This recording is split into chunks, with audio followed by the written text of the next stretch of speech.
You're listening to an Airwave Media Podcast. When you need mealtime inspiration, it's worth shopping Kroger, where you'll find over 30,000 mouth-watering choices that excite your inner foodie. And no matter what tasty choice you make, you'll enjoy our everyday low prices, plus extra ways to save, like digital coupons worth over $600 each week. You can also save up to $1 off per gallon at the pump with fuel points. More savings and more inspiring flavors make shopping Kroger worth it every time. Kroger, fresh for everyone. Fuel restrictions apply. We took it all. We brought them to our land. An endless night, ember hot and icy cold. The rage of the earth. We made this curse. Carved it in the blood on our backs. We did not see. We could not, but she did. And in the end, what will I become? Senua's Saga. Hellblade 2. Play it now with Game Pass.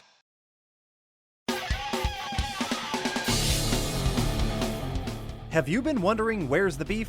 Well, on our podcast, Throwback Trivia Takedown, you might just find that out, as well as some other things about the 70s, 80s, and 90s. We're a nostalgic-based trivia show that pits two challengers head-to-head in a duel of the decades, with categories ranging from movies, TV and music, to slang, food, and fashion. You're sure to get the best in retro-themed trivia. So strap on your jelly shoes, grab a Surge, and walk like an Egyptian to your favorite podcast app and check out Throwback Trivia Takedown. I heard even Mikey likes it.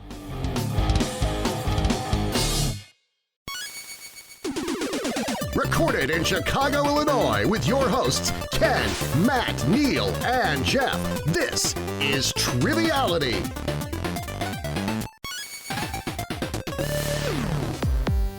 Hello and welcome to Triviality, the game where a lack of seriousness meets a little bit of knowledge. My name is Jeff. Haven't done that in a while. Took a few takes. Morning, Jeff. Morning, Jeff. Good morning to you guys. Good morning, Jeff. Probably too long, and I haven't had any caffeine, but I'm really feeling it today. Seems like we're gonna have a good one. I'm joined by all. You want a sip of my coffee? No, that'll be too far. But I'm joined by all the guys in the studio: Neal, Matt, and Ken. How are y'all doing?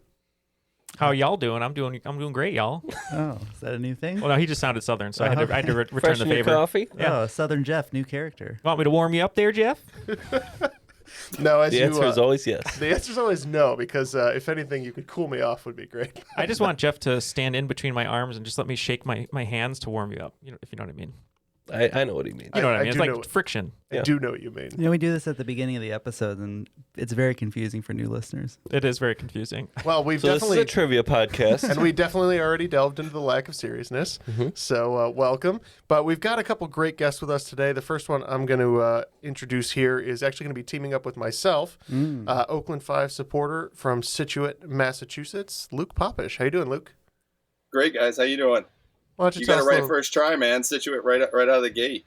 I was practicing hard for you. I couldn't remember what our tagline was for the show, but I knew what city you were from. So that's perfect. Why don't you tell us a little bit about yourself? Oh, yeah. My name is Luke Poppish. So I'm 45 years old. I have a family of 5, a wife of 16 years, and 3 daughters. So I'm surrounded by girls. Hence my presence now in the man cave down in the basement. And I'm a vice president of operational excellence over at a healthcare system just north of here. And, sounds important. I'm really happy to be here. Oh, nice. I'm wicked important. I'm wicked important. Wicked important. He's doing he's doing the important stuff. Don't get it twisted. Yeah. I mean, I don't know what else to tell you about. I mean, I could talk about myself for an hour. So we're talking about trivia here. So I don't. Yeah, that'll be hard for Ken to cut down. But appreciate you joining us today. When I describe my profession, Ken? Nobody ever says, "Oh, that sounds important." Well, we'll have it'll be a Patreon bonus, an hour long of Luke just talking about himself. Have no fear, it's coming. People say, that sounds interesting. I thought maybe you were going to do an hour Patreon bonus just lauding praise on Ken, so he felt important. We could do that too. It'll just never get released. It's like the Wu-Tang album. No one's ever going to listen to it. Yeah, Ken, we put it up. We really did. All right, so I appreciate you joining me today. Looking forward to having Luke as a teammate, but can't have a game without a host, so I'm going to be introducing our guest host, not a robot patron from Winston-Salem, North Carolina, Micah Moody. How you doing today, Micah? Hi, I'm doing good. How you guys doing? I think we're doing great. Why don't you tell us a little bit about yourself? Yeah, I'm a 41-year-old collection officer at a mid-sized credit union here in North Carolina. I've been here my whole life. I'm originally from Fayetteville. I moved to High Point once I got married, and now we're in Winston-Salem. I just keep moving further inland. But I came to trivia like most people, watching Jeopardy, and found a couple of podcasts, movie trivia podcasts, and then I found Trivial Warfare. And then I found you guys, and the pace of the show and the way you guys interact with each other. I've become a huge stan. I've been through all the episodes once already. I started in December, and I've already been through, and now I'm listening again. It's a good listen anytime you need it. So good. Too much of us. Yeah, you've watched us grow from little potatoes and big potatoes. Big potatoes. No medium potatoes. I feel like a big potato today. You guys do what Micah said though. You guys do one of the best. Like, I like your trivia podcast. I listened to a bunch. I should have included that. And you guys are definitely one of the best. Like, pace, humor, and balance of knowledge it's fun to listen to. Thank you very much. Thank you. One of the top 20 for sure. Especially one of the top 20 in Illinois. Yeah. Best one in LaGrange Park. Best one in LaGrange Park named trivia Triviality. shows top 20, right? Yeah. Well, we appreciate the kind words. We always strive to make sure we deliver a quick, punchy episode every week. And the reason we're able to do that is because of our patron supporters, which both of our guests are. So thank you very much. Before we get this game started, Ken, I think we need to know how it's played. Yeah, let's get one of those special imitation rules that we haven't heard in a while. So let's do Patrick Warburton. Rules of the game are simple. 20 questions split into 2 rounds, worth 10 points apiece. At halftime, there will be a special swing round designed by this week's host. After regulation, players will enter the final round with the points that they've accumulated, have a chance to wager 0 to 30 points on 5 categorized questions. End of the game, someone will be named the cream of the crop. Oh yeah, it's all coming together. Very nice. Yeah. Speaking of, he's supposed to be Patrick Warburton's character in Family Guy. That's East Coast, kind of like Luke, right? Yeah. In that Massachusetts area, I guess. Yeah. And well, speaking of teams, though, Ken, you and I are going to play today. We actually went to the club the other night, socially distanced, of course, but we dressed as the characters from Battlefield Earth. And we called ourselves the Leverage Lotharios. That was our Halloween costume. Battlefield Earth. Yeah, we were John Travolta from Battlefield Earth. We were both John Travolta. Yeah, I was Forrest Whitaker. You were. So do you want to be the Leverage Lotharios then? Yeah. Okay. And I think inspired by Luke's excellent Oregon Trail T-shirt, we came up with the Dysentery Blues is going to be our team name, right? Because you certainly would have the blues if you had dysentery also. It just comes hand in hand. But you don't want it to come hand in hand, that's for sure. And Matt, you're such a good manager. Matt's going to be the manager today. You're going to be color commentary. Yeah, I'm here to kick out any riffraffs or calm down things down. You're the Tom Thibodeau of Triviality. Ice. That's maybe. It's for like 3 people. I was gonna give you a Jim Cornette or maybe even a Paul Heyman, but Paul E. Dangerously. Yeah, those are people. Well, I think without further ado, we'll get this game started, and I'll hand it off to Micah. Take it away. All right, thank you guys. Round 1, question 1. You don't know Dick. Born September 12th, 1818, Dick was an American inventor whose list of patents include a screw propeller, a wheat drill, a hemp brake machine, a steam plow, a marine steam ram, and a motor-driven plow.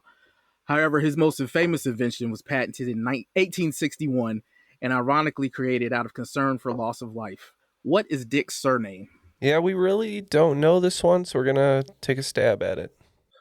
I'm blanking, man. I don't know enough inventors of power. Like, it could be like Deere, but I don't know, like a big farm equipment name or something like that. Yeah, Richard Caterpillar. Yes. Dick Deere. Dick Deere. Yeah, I'm not sure. Pretty positive Alfred Nobel's not a Richard, so because that one would have fit otherwise, but I don't know. I think we might just have to tap out on this one. Yeah, we're going to go Richard Caterpillar. Is that what happens when you don't groom in a couple weeks? I don't have dysentery, but I already have the blues after this first question. That took me a second.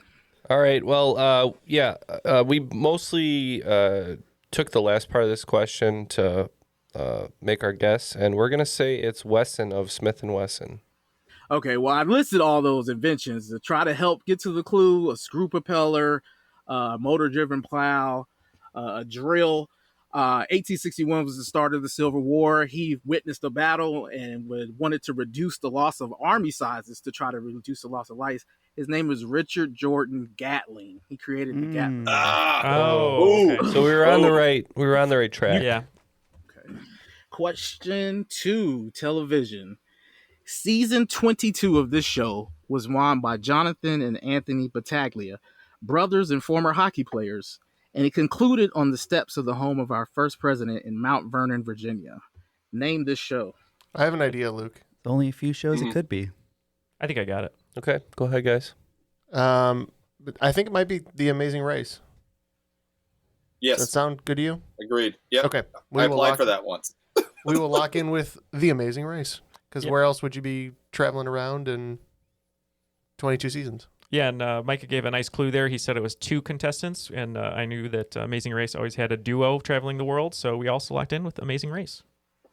And both teams are getting points. It is The Amazing Race. I don't think I would ever want to be on that because I want to Who would I spend go way with too much in time. this room? Who would I go with? I think I wouldn't go with Neil because he'd always be like doing sidetracks to find like the best like. Well, he would also beignet in the get sick city about or- like 2 hours in, and you need to pull over. You're like, but I need to find the best pot stickers. Is that what those are called? in Beijing. Beignets? Beignets are in New Orleans, yeah. I do travel the most, though, so I think Oh, I we would know where to we go. gotta stop for this cannoli. That's true. I'm a huge comedy fan, and Zach Galifianakis had a special a long time ago before The Hangover, and his stand-up is very abstract. It's more like performance art, and he just looked right at this black lady in the front row. He said, "You know that show, The Amazing Race? Is that about white people?" And to this day, it makes me chuckle every time. Every time. It's hilarious. I love him. And speaking of Zach Galifianakis, question 3. He co-starred alongside Paul Rudd, Steve Carell, and Bruce Greenwood as Thurman Munch, an adultering IRS employee who claims to possess the power of mind control in this 2010 Jay Roach film. We're good. I haven't thought about that movie in a long time. Yeah. Sleeper hit. I know what. Okay, I was making sure I was correct. Yeah, I saw it in the theater, which is kind of embarrassing. Okay. Trying to think of movies Zach Galifianakis is in. That's not one. Maybe of the you should have been in the movies. movie. Yeah, well, Steve Carell. Steve Carell, though. It's not Anchorman 2. I have no idea. Yeah, I'm like total. yeah. This is like a total blank spot in my mind. Yeah, it's annoying because I love all those guys. Tapping? Yeah. Yeah. All right. We have dinner for schmucks, which Neil saw in the theater, so he should maybe be invited to the dinner. It absolutely is Yes. Dinner for Schmucks. Locally sleep. There's Octavia Spencer's in that movie. Bruce Greenwood, Larry Wilmore. It's really a good movie. It's completely silly, but it's good. I haven't thought about the movie in so long. It's so funny, the question. I can picture the poster, too, of them both on it. Question 4. Sweet as coffee. While she has managed to escape marriage in her 72 years, this icon has been in several high-profile relationships that include Freddie Prinze, who wanted her to have his child, Richard Pryor, whom she taught to read, Don Cornelius, Wilt Chamberlain, and Lou Alcindor, who proposed to her shortly after changing his name and asked her to convert. Who is this fetching lady? Wow. I think I have an idea, Ken. It came to me because of the Chamberlain and Pryor, but let me just write it down and see what you think. Looks good to me. You're good with that? Okay, we're going to lock in over here. Dionne Warwick? Sure. I've got no idea. Jeff was not going to argue either way. No, I. Oh, you have no idea. I have no idea. Well, my thoughts is that she is an older lady. I don't know that she's ever been married, but she's 70. I mean, I don't know if she's older than 70 now. Maybe she's too old. No, I think she might be in her 70s. That sounds about right. So yeah, I mean that's the first thing that came to mind, just because of the marriage piece, and it's not like Oprah or something like that where they had long-term relationships. I feel like she could have been around, but yeah, we'll go with Dionne Warwick. I'm sure Jeff is a fan of Dionne Warwick's tweets. Yeah, we went with what I like to call the original Foxy Brown before Foxy Brown took her stage name, and we went Pam Grier. Yes. And that would be the correct answer. The title of the clue was Sweet as Coffee. And her first breakout role was in Coffee, the blaxploitation film. So, yeah, Pamela Suzette Greer. She still looks. I told you I was going to get murdered today. I love Pam Grier. All right, question 5. I'm not too old for this ish. You're welcome, Ken. Charles Moss Duke Jr. became the 10th and the youngest person ever at 36 years and 201 days to walk on the moon as part of this numbered Apollo mission in 1972.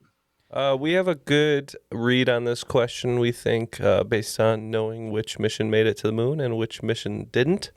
And so we're locked in. Well, 13 didn't make it, right? 12? I don't believe it. I don't believe 12 made it either.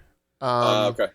I think 14 made it and 17 made it. 17 I think might have been the last one. And so 69 was 11. So I'm thinking it's one of the later ones. So maybe this might be the other guy who was not golfing on the moon in 17. So 14, 15, 17. Want to go 17? I like your last thought. Yeah, I like your last thought. Well, we are having to guess that this is between the successful Apollo 11 and the unsuccessful Apollo 13. Not knowing too much about Apollo 12, that's our guess. Okay, neither team gets points. You guys were close. Apollo 17 was the last mission to land on the moon, so the one before that was Apollo 16 that he was a part of. They were both in the same. They went up to the moon multiple times in 1972. It's kind of crazy. Wow. Matt, what are the scores looking like here? I feel like they're pretty even. They are pretty even. One team score not going to the moon, unfortunately. Dysentery Blues only has 10 points. The Leverage Lotharios are at 30, so 30 to 10. Okay. Question 6. Cheers to Caleb. Pharmacist Caleb Bradham, proprietor of Bradham's Drug Company, debuted a recipe for his new soda fountain drink in 1893, which is a blend of cola nut extract, vanilla, and quote-unquote rare oils, and referred to it as Brad's Drink. The name of this drink was changed in 1898 as a reference to its alleged claims to aid in digestion. What do we refer to this recipe as now, over 120 years later?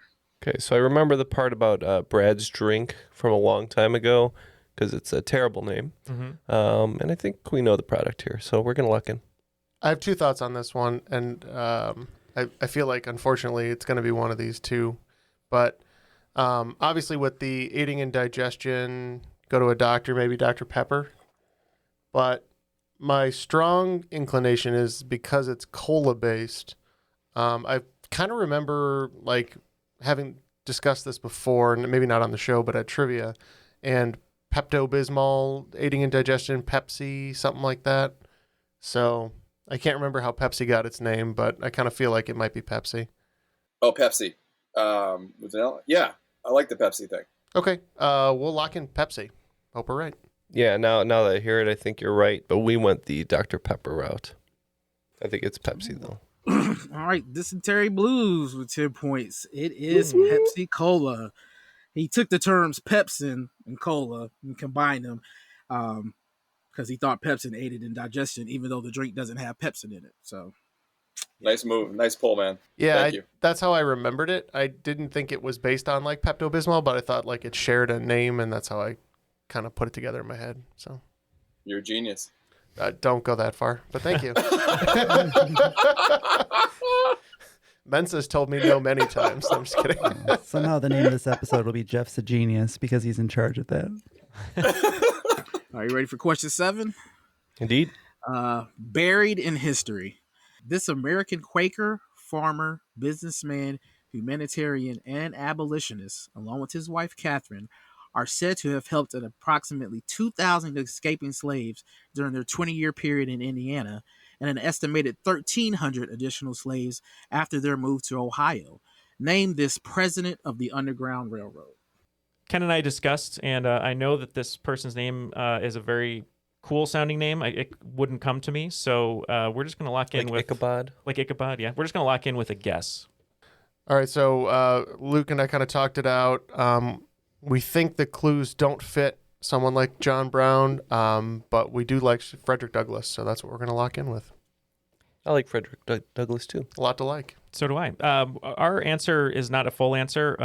One name did come to me. I don't know if it's a first or last name. I don't think we're going to get points, but I, for some reason, think Levi. That's why I said I think the name was famous, so we locked in just with Levi. Okay, you guys are as clever as I thought you would be. Both teams danced all around it. The name of the category was Buried in History, and his name was Levi Coffin. Levi Coffin. Oh. Interesting. Yeah, I didn't know that much about this guy until I started researching some of these questions. He apparently built a house specifically to stow away slaves, and he was a Quaker. And even after the Council of Friends, the Quaker Council or whatever you want to call it, told him to stop, he and his wife refused. They moved to a different state and continued to do it and helped another 1,300 people escape. So wow, that's awesome. Well, you got the Levi. Good job on that. That's the only thing I could pull. So I feel good about it. No points, but I feel better about myself. Moral victory. Yeah. All right. Question 8. Are you hanging on the edge of your seat? This posthumous 2004 WWE Hall of Famer, born Sylvester Ritter, got a huge push from the company after winning the Wrestling Classic, the first ever major tournament in their history, by defeating Randy Macho Man Savage in the finals. While he was never the WWE champion, he remained a fan favorite for his interaction ringside with children and the iconic thump printed on the side of his wrestling trunks, an ode to the sound of slamming his opponents to the mat. What was the ring name of Sylvester Ritter? All right, I says to Neal, that's a Queen lyric. You take it from there, and he is writing down a guess. I'm trying to think of finishing moves that have anything to do with that. The other one would be Superfly Jimmy Snuka, but I don't know when he died. He was more of a. I can't remember the Ultimate Warrior doing a bunch of stuff like with kids. That sounds so wrong. Not sorry. a good guy. Editorialized. Not a good guy. But Superfly was like a really he used to he always flew up like the top ropes and stuff like that. But that would be my only other. It's a good guess. All the wrestling fans out there are gonna I'd go with that. We can lock that in because the only thing I know about wrestling and someone who's good with kids is John Cena has done more appearances for Make-A-Wish than anyone else. But that's all I know. No doubt. Okay. So we can go Snuka. Yes, let's go with that. Yeah, this one, it was very hard. I didn't have any clue. Isn't that the woman from Jersey Shore? Snooki, yeah. That's that game that you tried to teach me that's like Superfly. Snooki. There's a combination I don't want to see. Yeah, you don't want to see that. Yeah, don't make that the title because then I'll make the art of that. No. When she does the frog splash, you get Tanner all over your body. So we didn't really know. This is a very hard question. Well written though, and Ken just said that it was a Queen lyric, the category, and so I said maybe it's Freddie. And I know there's like a very very old wrestler named Freddie Blassie, but I don't. Freddie Blassie. I don't know if that's the answer. Maybe he's classy because he does the work with children. Maybe.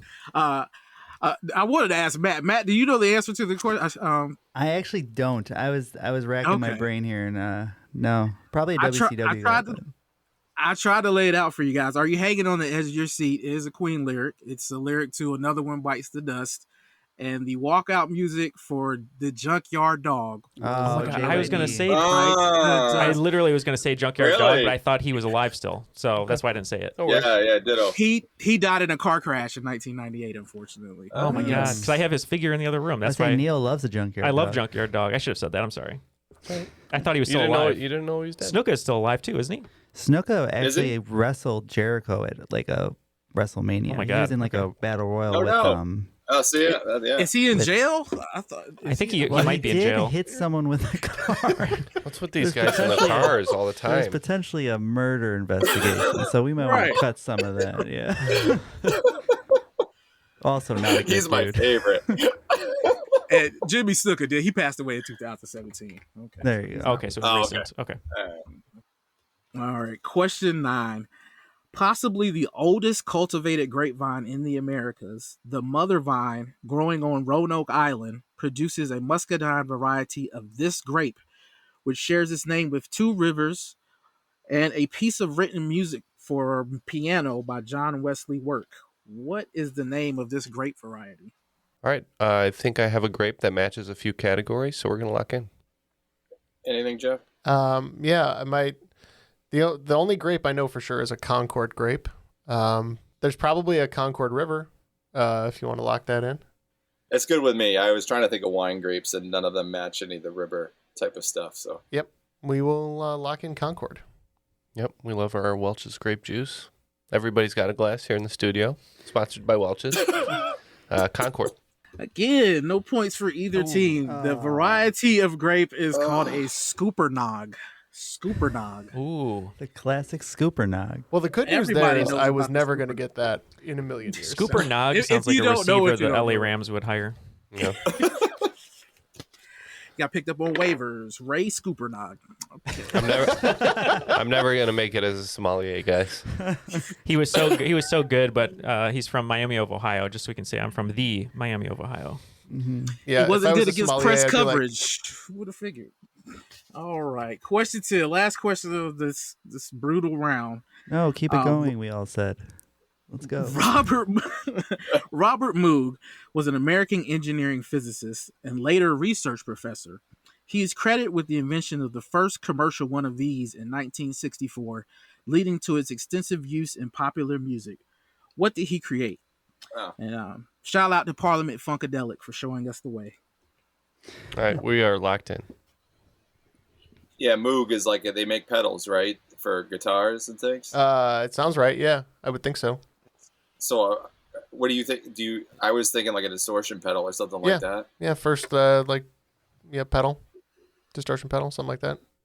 That's a pretty good guess. We have a slightly different guess. So if I said what pop punk band, Matt, makes good use of the Moog, you would say Motion City Soundtrack synthesizer. That is 10 points. That is a synthesizer. Love a It's Moog, the one that goes wee wee wee. What was that? How does that go? Wee wee wee wee wee wee. Yeah, sounds like a bad whammy. So Matt, like Parliament, Ken and I, we want the points. So what are the points? Give us the points. We want the points, Matt. We want the points. I know. I understand that you want the points, but I have to count the points, and it takes me not a little hard. bit They of only time. have 4 right in that round. That is we true. had 2. So, as Jeff just said, taking my job, the score is the Leverage Lotharios with 40 to the Dysentery Singing the Blues with only 20 points. But let's see if we can change that going into a swing round, right? The swing round is hip hop anonymous. Yeah, I am going to give you gentlemen the full birth name, the birth date and location, and the title and year of their first solo release of these hip hop artists. All you have to do is give me their stage name. Okay. Oh, so screwed. This is not Jeff's game, that is for sure. I'm having fun though. All right. Question 1. Lonnie Rashid Lynn, born March 13th, 1972 in Chicago, Illinois. The debut album was Can I Borrow a Dollar in 1992. Question 2. Russell Tyrone Jones, born New York, New York, November 15th, 1968. His debut album was in 1995. Returned to the 36 Chambers, the dirty version. Question 3. Sean Corey Carter, born December 4th, 1969 in New York, New York. His debut album was in 1996. It was Reasonable Doubt. Your boy. Okay, I feel a little bit better. Question 4. Calvin Cordozer Broadus Jr., born October 20th, 1971. Debut album was 1993, Doggy Style. Question 5. Question 5. Adele. Terrence LeVar. All right, hold on. Yes. Wow. Sorry. Question 5. Terrence LeVar Thornton, born May 13th, 1977. His debut album as a solo artist was in 2013. My Name is My Name. Question 6. James Todd Smith, born January 14th, 1968 in Bayshore, New York. His debut album was in 1985. It was entitled Radio. Question 7. Trevor George Smith Jr., born May 20th, 1972 in New York, New York. His debut album as a solo artist was in 1996 and called The Coming. Question 8. Clifford Smith Jr., born March 2nd, 1971, in Hempstead, New York. His debut album was in 1994, and it was called Tikal, Tical. Number 9 was Wasalu Muhammad Jocko, born February 16th, 1982, in Chicago, Illinois. His debut album was in 2006 and entitled Food and Liquor. And number 10 was Inga DeCarlo Fung Martian, born September 6, 1978. Her debut album was in 1996 and entitled Il Nana. Okay, we will look these over and we'll be right back. We took it all. We brought them to our land. An endless night, ember hot and icy cold. The rage of the earth. We made this curse. Carved it in the blood on our backs. We did not see. We could not, but she did. And in the end... What will I become? Senwa Saga. Hellblade 2. Play it now with Game Pass. And we are back, and I will just be silent and let Neal take away the swing round. I have a similar strategy. Luke killed it, so I'm going to let him do the same. Great. Micah? We think. All right. Question 1 was Lonnie Rashid Lynn, born March 13th, 1972 in Chicago, Illinois, and whose debut album in 1992 was entitled Can I Borrow a Dollar? What'd you guys come up with? We thought that this was Common. That was our answer. Hey, we said Common. We have that answer in common. It was good to watch Dysentery Blues work that out. They figured out that he was in Chicago, and they named the 2 Chicago rappers that they knew, and they got this one right. So that was great. Question 2, Russell Tyrone Jones, born New York, New York in 1968. Name of his debut album in 1995 was Return to the 36 Chambers, the Dirty Version. What could you guys possibly come up with for that one? ODB? ODB.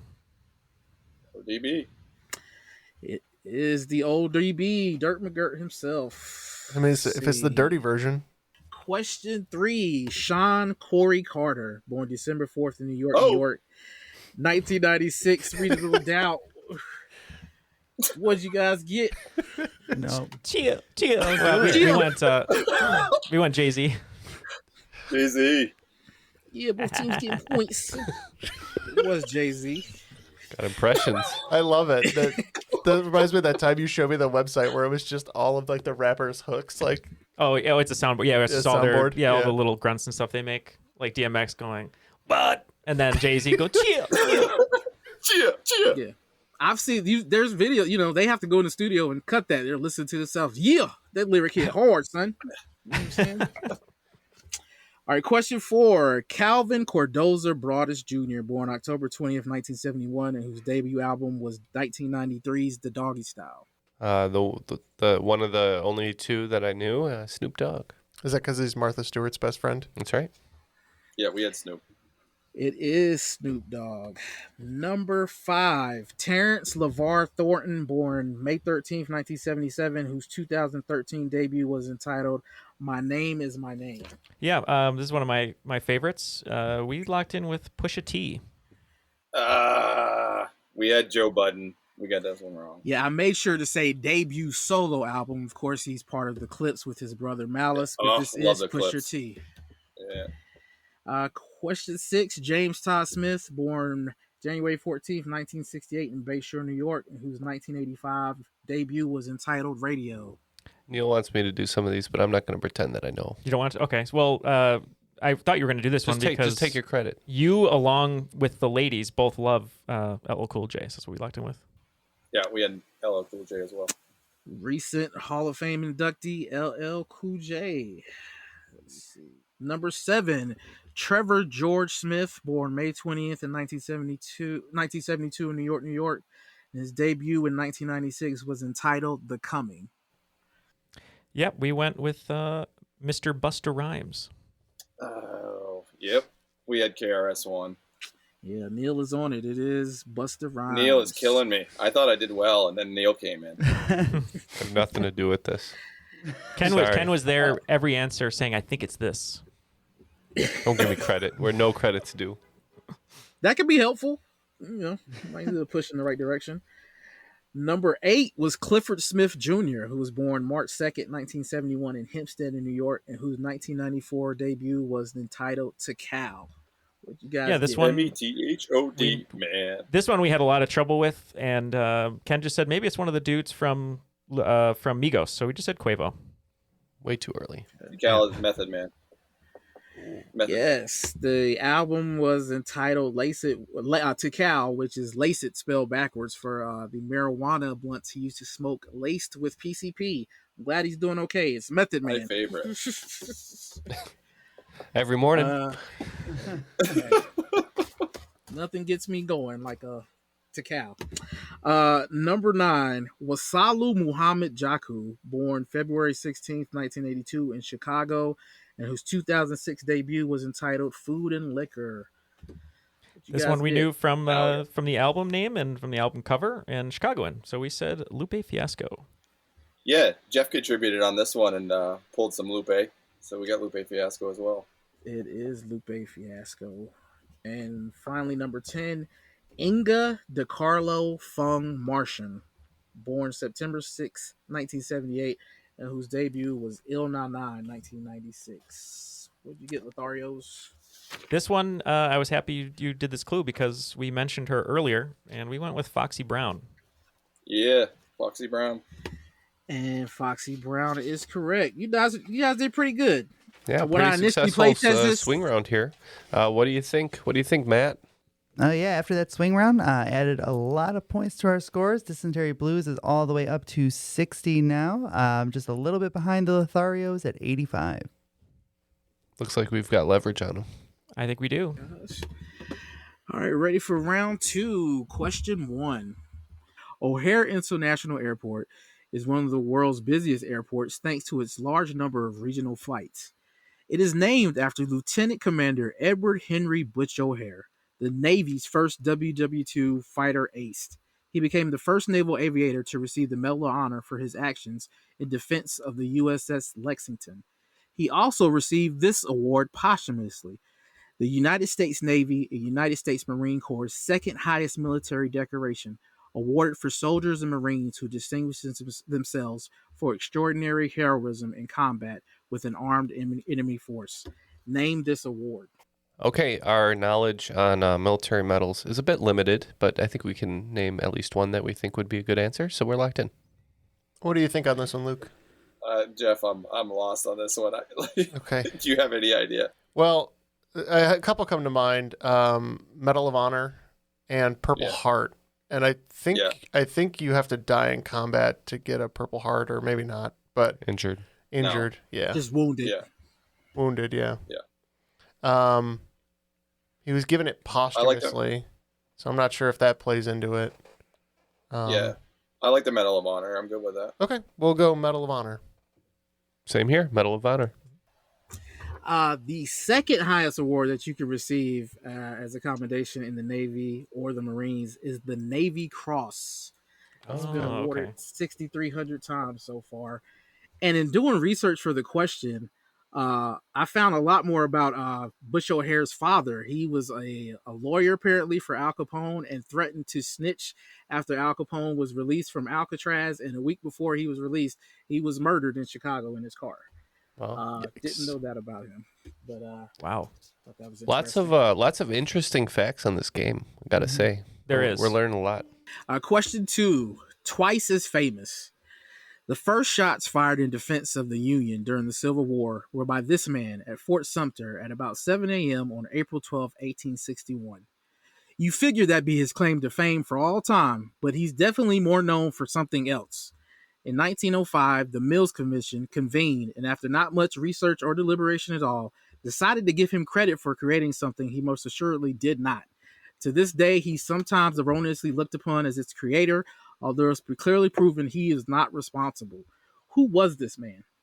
I have no idea, Neil. I don't either. This is probably going to be a stunning answer that we'll never forget, but I'm afraid we might have to tap here. Yeah, we're just going to lock in with Thomas Edison. Just go for it. Who cares? Who knows? Thomas Edison. Maybe we're right.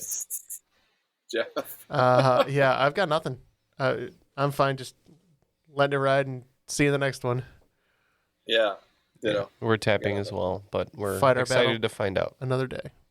If I told you his hometown was Cooperstown, New York, would that help you guys out? Oh, baseball. It's what's his face? Abner Doubleday. Doubleday. Abner Doubleday. He fired the first shots at Fort Sumter, and they got fired on first. It's by around 6:00, and then he was instructed to fire back at around 7. So he fired the first shots in defense of the Union. And then in 1905, they were trying to build the mysticism and history of baseball. So they just asked these guys to do some research and come back to us. They asked one guy named Abner Graves, who lived in Denver, Colorado. He said, "Yeah, I saw this guy in Cooperstown named Abner. He was helping these guys play this game called round ball." He was like, "Yeah, that sounds good." And that was it. Right. Question 3. Lighten up, will you? This award-winning American author of young adult fiction titles such as Tenderness and The Bumblebee Flies Anyway is known for his recurring themes of abuse, mental illness, revenge, betrayal, and conspiracy, and for the fact that most of his novels, the protagonist does not win. Name this author. And just for your information, I'm unsure of any relation to former Strikeforce Grand Prix champion Daniel. So Eric Carl is out because a very hungry caterpillar did not get revenge on anybody. If it's Jeopardy rules and we can do last name only, Luke, I'll lock in. It's always Jeopardy rules. Dude. All right, so they're locked in. It's just up to us. Well, like Lemony Snicket sort of thing, because he said the protagonists don't win. Yes, I like the clue that he gave though at the end. The Strikeforce champion named Daniel. I think that's the wrestling coach guy who was good for a while and then got beat recently. Cormier. Daniel Cormier. Okay. That's the only. He's the only like UFC fighter I know named Daniel. So okay. Just want to go Cormier or Cormier? Cormier. Sure. Okay. Okay. I may have not thought about this correctly, Luke. All right, what did you have? What did you lock in with? Jeff? Maybe for some reason I was thinking of Force India, which is a racing team. So I was thinking it was the racing driver Daniel Ricciardo. So I went with Ricciardo. All right. Well, the clue was an important part. You both keyed in on it. Neil keyed in on it a little bit better. It is Robert Cormier. You mean correctly? I originally thought he meant racing too, but then once he said Strikeforce, I was like, oh, okay, so it's fighting. Yeah. Question 4. What did the Buffalo say when she dropped off her kid at college? Name this HBCU school with the largest endowment as of 2020 at $712 million and can boast famous alumni like Ta-Nehisi Coates, Toni Morrison, Taraji P. Henson, Felicia Rashad, Thurgood Marshall, and coincidentally, the man who played Thurgood Marshall on film, Chadwick Boseman. Okay, we're going to lock in with a guess. Do you know this one, Luke? No, I mean Grambling or so. I'm trying to think of like those schools. Do you have an idea? No, I don't. When first couple that come to mind when I think of HBC schools, I'm thinking of like Howard. Yeah. I don't think he went to like Tuskegee. Yeah. I like Howard. Okay, we will lock in Howard. Yeah, we clued into that answer right away. I think Chadwick went to Howard, so we're going to just kind of put our chips in on that one. So we also locked in with Howard. What did the Buffalo say when she dropped off her kid at college? Bison. The Howard Bisons from Washington, D.C. That is correct. Both teams should have thought about the clue. Didn't matter. All right, question 5, our obligatory sports question. Aside from teaching us about true friendship via Billy D. Will's portrayal of him in Brian's Song, Chicago Bears great Gale Sayers is the youngest person ever elected for enshrinement in the Pro Football Hall of Fame. In a 7-year career cut short by a knee injury, he totaled 4,956 rush yards on 5 yards per carry and 39 touchdowns. 6 of those touchdowns came in one game as a rookie against my 49ers, who must have felt like they were tackling dust in the wind. What was this legend's nickname? We can lock in over here. All right, Luke. Isn't he a ghost? Something with a ghost? Could be. I mean, you don't know? I don't remember. Okay. I did watch the movie Brian's Song once. Who did Dust in the Wind? Kansas.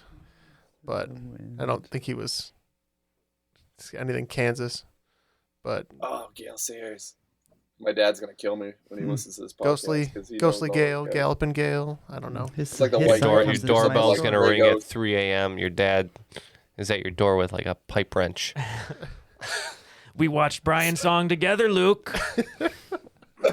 No. Sorry. Yeah, I don't know. I'd say the Great Ghost, but I don't think that's not right. Okay. We'll go with the... I feel like I'm talking about Scooby-Doo. We will go with the Great Ghost. Well, it sounds like you were on the Kansas clue. Yeah, and I think Galloping Ghost is Greg Granger, maybe also a Bears player or something like that. That is correct. But we locked in with the Kansas Comet. Ah. He is Kansas, Wichita native and University of Kansas alum. Gale Sayers was the Kansas Comet.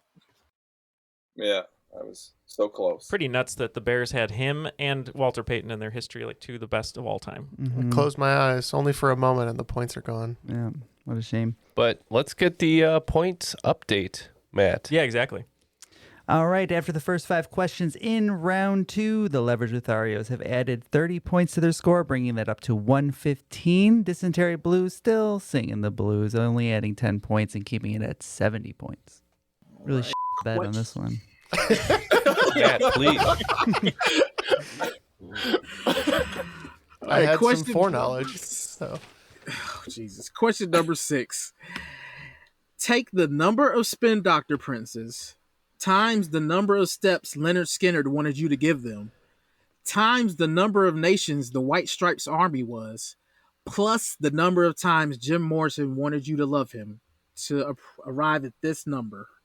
Okay, this is the first question that I've 100%. I'm like, just don't mess up the math, and I've got it. You remember your order of operations?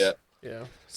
We can lock in with 100% confidence. So I just, all right. I just don't know the. Just go ahead, Ann.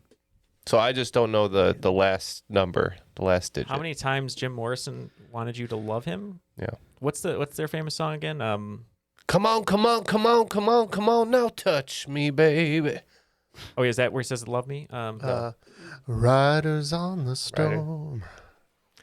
Oh man, Light my fire. Oh yeah, come on, baby, light my fire. Right. Quite a few. So you said. Can you put this on auto-tune? The Doors, not a one-hit wonder. Not a one-hit wonder. So according to your math so far, we have 2 times 3, you said? Times 7? Plus something. So what is 2 times 3 times 7? So we're at 42, and we need plus how many times did he love you? So I'm just trying to think in trivia terms. Maybe it's just a clean 50. Maybe it's... Love me 50 times. Or plus... That would be plus... That's a long night, bro. Plus 8. So plus 8, and then it would be 50 total. Well, what about 4? Because if it's 4, it really means something. Per Vanilla Sky. Oh, that's fine. Love me 4 times. Love me 1 time. Let's say 1. He wants to be loved 1 time. I don't know Simple, this. man. I don't know this one. I don't either. But 1 is enough, right? Yeah, so we'll go 43. 43. All right, Luke, you let me lock in right away. 2 princes from Spin Doctors. The second one is Give Me 3 Steps, Leonard Skinner. 7 Nation Army, Jack Black. And Love Me 2 times. Not Jack Black. Not Jack Black, Jack Wrong White. color. Yeah. I went the wrong way.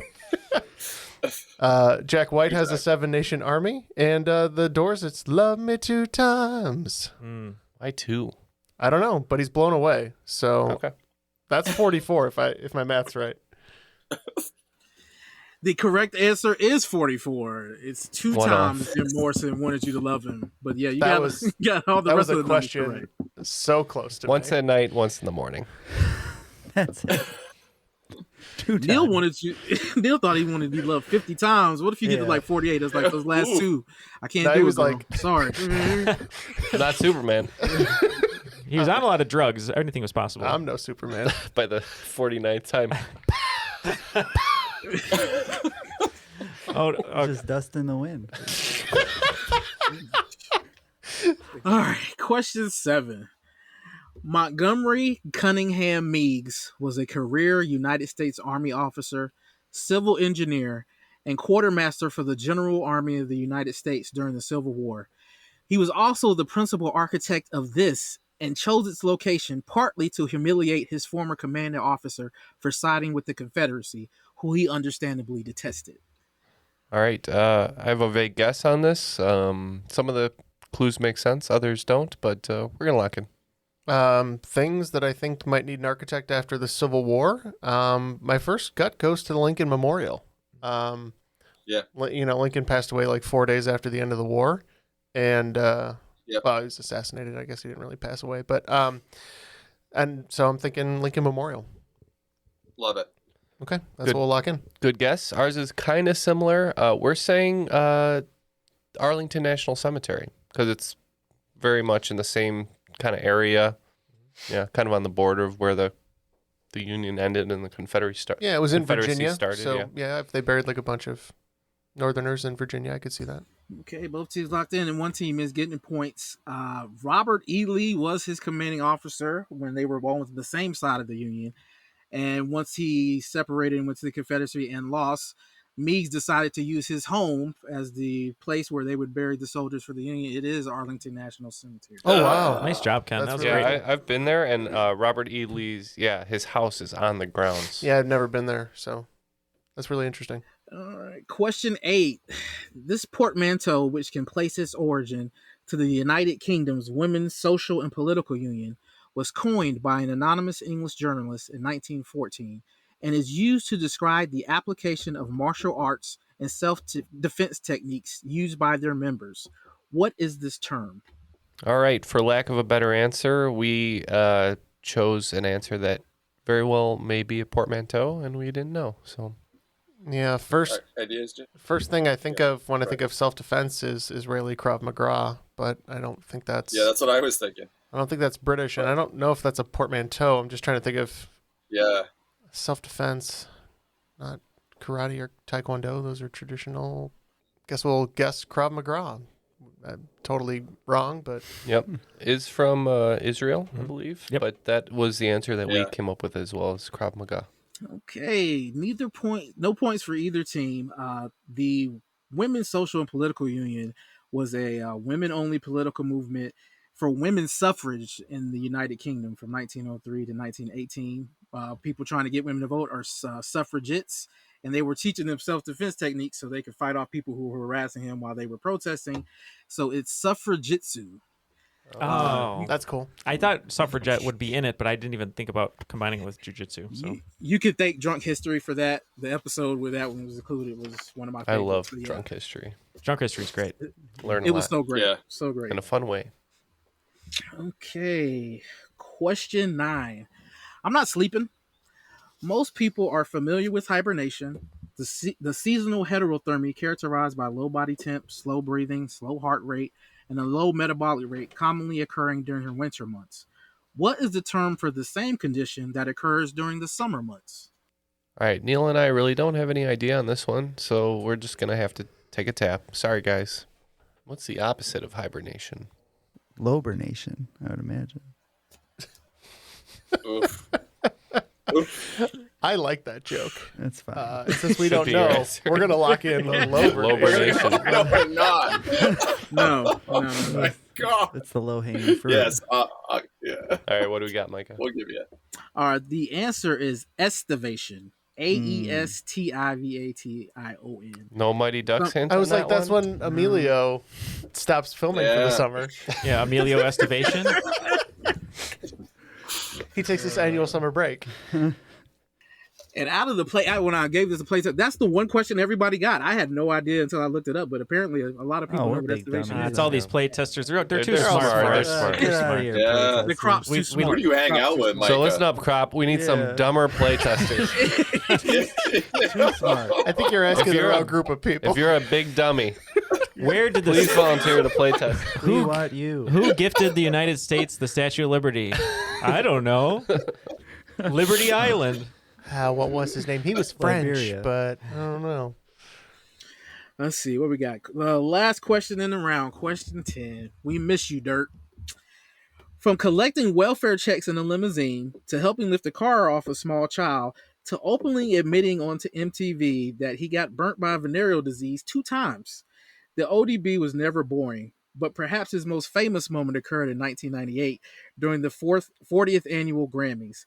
Feeling slighted after the Wu-Tang lost to P. Diddy for Best Rap Album and quite obviously inebriated, Old Dirty rushed the stage and proclaimed, "Please calm down, the music and everything. I went out and bought me an outfit today that costed a lot of money today because I figured that we would win. Puffy is good, but Wu-Tang is the best. Wu-Tang is for the blank. And 5 bonus points if you can name who was being presented their award for Song of the Year when he uttered this famous phrase. Oh, we can lock in. I figured. Oh, man, Neal. I honestly didn't know where this phrase came from until right now, but I know the phrase. Is it forever? Yeah, forever. Forever? Let's do that. All right. And then we get 5 bonus points for the what year was it? Who he interrupted, basically. 1998. Taylor Swift, right? 40th annual. It seems like the same scenario, but this is the 40th Grammys in 1998. The album that they were presenting the Song of the Year to this person. If this is at the Grammys, 98. Well, Titanic was 97. So is this My Heart Will Go On? Let's go Celine Dion. Celine. That seems about right. We'll guess that for our seems right. Our bonus, which doesn't matter, but yeah, there's a great Twitter account that's named this phrase, and first we locked in with Wu-Tang is for the children, because they are. And I believe he interrupted the one-hit wonder from the 90s. If you guys remember, I used to listen to it all the time on the radio, Sonny Came Home by Sean Colvin. Sean Colvin. Yeah. Well, they're getting points and bonus points. It is Wu-Tang is for the children, and they were interrupting Sean Colvin for Sonny Came Home. She comes out the back because I think she had performed, and he took time to make sure that he knew that Wu-Tang should have won that award. I think we're getting spanked. Yeah. So Wu-Tang is for the children. The points are for the Lotharios. It is 140 for the Lotharios, and the Blues are singing those blues with 80 points. All right, going into the final, what are our categories today? The categories are locations. Okay, so all 5 location. All 5 will be location. All right, with that intimidating category for the final rounds, all the wagers are in. Right, guys. I am going to give you the location of something that occurred, and I need you to tell me the building where this thing happened at. And question number 1. The host stadium of the first Super Bowl. Question 2, the location of the largest private residence in the United States. Question 3, the building used for George Washington's first inaugural address. Question 4, the building used for the coronation of Napoleon. And question 5, the home of the Duke Blue Devils men's and women's basketball teams. All right, we'll ponder these and we'll be right back. All right, and we are back with our answers. Just for the record, we bet 10s all the way down, and the Blues bet 15, 15, 15, 15, 20. We bet everything we had. I feel good about locations. All right, let's see what happens. Right, guys. The host stadium of the first Super Bowl was where at, you guys? Yeah, so for our 10 points, we thought the Packers were in the first Super Bowl, and we just figured it's got a long history. We just said Lambeau Field. For this one, I'm pretty sure there hasn't really been a team that has hosted at home in the Super Bowl, because that almost happened with Minnesota a couple years back. And I'm pretty sure this is the location of the Rose Bowl. We said LA Coliseum. So a team actually has hosted a Super Bowl. It happened last year. Tampa Bay did. Oh, that's right. That was the first time. That's the only time it's happened. Yeah. And the first Super Bowls weren't called Super Bowls. It was just the AFL, NFL championship game. And the first one was the Packers against the Chiefs in the LA Coliseum. Wow. You had parts of that right, Neal. I wanted to say Coliseum, but I was like, why would they play there? And yeah, but at least we got Packers, so that's okay. Well, they move it around every year, so yeah. It's the beginning of the end. Question number 2. The largest private residence in the United States is located where at? We think this might be the White House. Pretty sure that this is the Biltmore Estate, and I'm pretty sure that's in North Carolina. Yes, Dysentery Blues keyed on it. I'm from North Carolina, and the Biltmore Estate is also in North Carolina. It's a huge place, and it is the largest private residence. Thought we were onto something there. I know. We changed our underwear just in time for the final round. Question number 3. What was the building used for George Washington's first inaugural address? Not positive on this one, but maybe it's Independence Hall. Yeah, funny you should say that. I'm positive it's not in Philadelphia. because the first presidential residence was in New York City, and I think this was just the Federal Hall in New York City. All right. Well, the first incarnation of this building has been destroyed, and it was rebuilt in 1812 to make it a little bit larger. It is Federal Hall on Wall Street in New York City. Jeff's a monster. Just leading all game. Oh, and yeah, he is. Now we're just getting bled out over here. Question number 4. The building used for the coronation of Napoleon. The most French place I could think of is the Palace of Versailles. Napoleon was very anti-monarchy, and I think this was Notre Dame Cathedral. Jeff is killing it. It was Notre Dame, Paris. There's a Notre Dame in Reims that a lot of the kings use, but he had his coronation in Notre Dame in Paris. And the title of this episode went from Jeff is a genius to Jeff is a sick man. And lastly, question number 5, the home of the Duke Blue Devils University men's and women's basketball teams. Well, we thought this was our worst answer, but clearly they were all bad. We said NASCAR Arena. Jeez. And I'll hand this one off to Luke. It is we got 20 points on this one, and he keyed in on it right away. Cameron Indoor. It is Cameron Indoor Stadium. Shout out Coach K's last season. You guys want to hear some final scores? No. Oh, I do. We just pooped our pants. We gave him dysentery. Yeah, it looks like the dysentery spread throughout the studio. Shouldn't have drank that water, Neil. Yeah, I know. It's very wet over here right now. Isn't that cholera? That's waterborne? I'm sure you can get dysentery through water. I need to find this out. Jeff, if you give me the right price, I'll give you dysentery. I've never seen this before. A team get every question wrong while the other team gets all of them right. You could never guess who won this game. Coming in second today was the Lotharios with 90, but obviously today's cream of the crop with a perfect final round will be the Dysentery Blues. Yeah, I know. I am living in a nightmare, and I am the cream. Yep, I'm gonna find one of those unjustifiably in a position clips. So we never win together, Ken. And the one time we were poised to win, just completely, the rug was pulled from under us. I'm always competitive in the normal game, and then I just can't do the final round.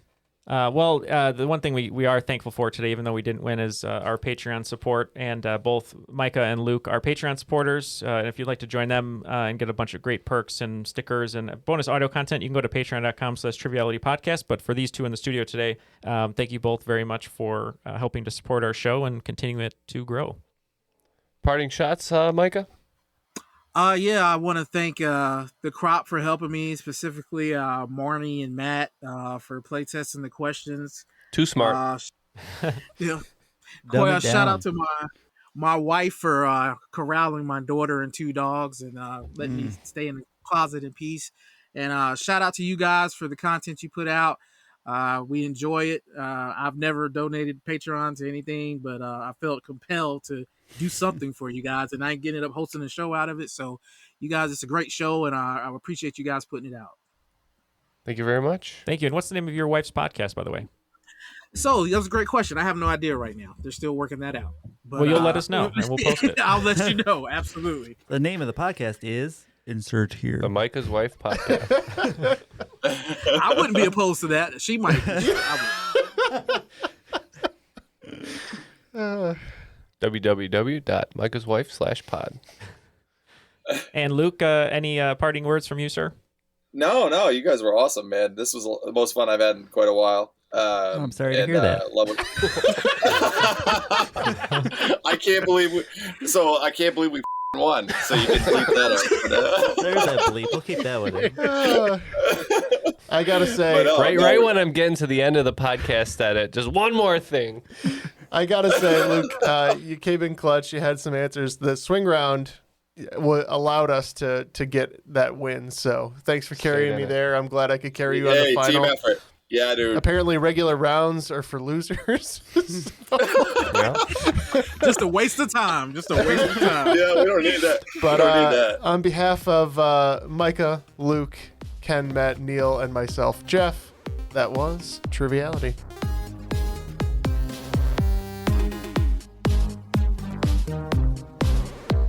Now I can't remember. Whoa. Hello. Yeah, and welcome. Triviality, the game. There we go. Okay, we're good. Here, let me. I'll just leave The it. game Leave show. No, you're good. You can put that as an end clip. I don't care. Hello and welcome to Triviality, the game where lack of seriousness.